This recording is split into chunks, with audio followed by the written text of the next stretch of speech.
ist nirgends so schön als hier in den Heimatland.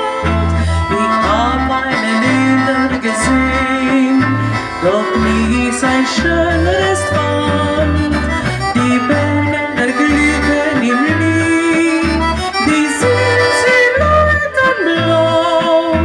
Du herzliches Land, ich reich dir die Hand, ich lieb dich, das weiß ich genau. Slowenien, mein Heimatland, ich grüß dich. Du bist das Schönste der Welt, mein ganzes Herz zu dir hält. Slowenien, mein Heimatland, ich grüß dich. All meine Liebe gilt dir allein.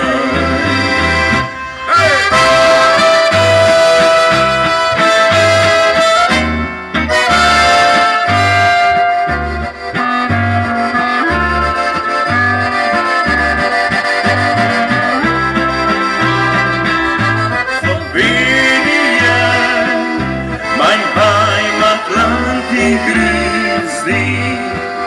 All meine Liebe gilt dir allein.